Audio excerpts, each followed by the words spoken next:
दामाद जी, अरे दामाद जी, अरे ये क्या करते हैं दामाद जी? अरे सारा खून उल्टा दौड़ जाई। अरे उल्टा दौड़ा था, यही से तो करा था नहीं, सारा खून नीचे उतर गई बा।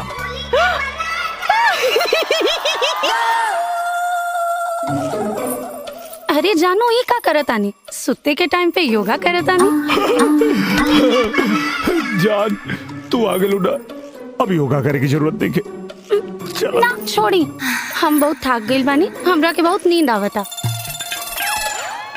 अरे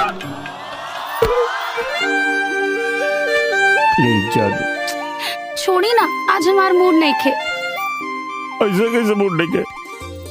सुना ना, अरे तोरा माई के मूली के पराठा खातिर अब कबो मूली के पराठा ना खाए, अब कबो ना खाए, बस तुम भी हो दो।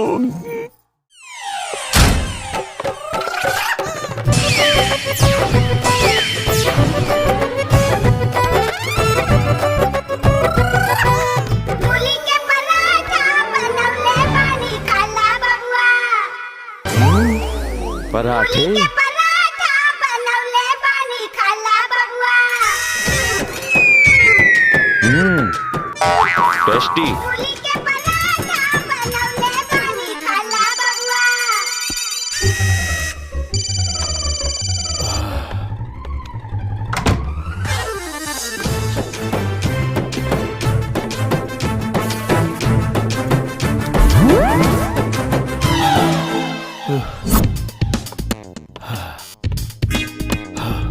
अरे खड़ा का है बड़ा, आराम कर लो ना, बैठ जा थोड़ी देर। लागत है खाना में कुछ गड़बड़ रहे।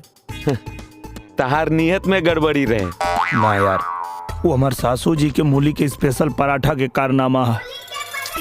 हाँ कारनामा तो रंग दिखा रहल बा, बस टाइमिंगिया थोड़ा गड़बड़ा गई। अरे यार समझ में नहीं के आवत, रोज कुछ न कुछ नया षड्यंत्र करत रहे यार। एक काम कर रहा ना, जाके अपने सासू माँ के सामने खड़ा हो जा और कह दा, बस माते बस, अब और नहीं। हाँ बेटा मजाक कर ले, हर कुत्ता के दिन आवेला। अबे कुछ तो मदद कर। अरे हम का करी मदद, जे करे के बात अरे न करे के बा, वो भी अपना हाथ से। अच्छा बेटा दिखाई तो के। ना ना हमरा कुछ मत दिखावा, हमरा एगो जरूरी मीटिंग बा बबुआ के साथ, हम वही जाता नहीं। अरे का तोरा कहीं पसीना होता रे? आए? एसी चला था।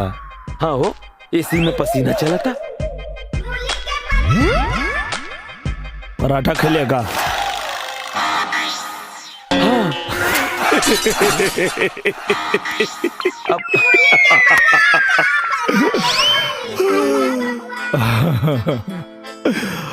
अब जो मीटिंग कर बोबिया से, अब एकदम सही मीटिंग हुई। अंदर से कुछ हो रहल बा यार, ये का हो रहल बा?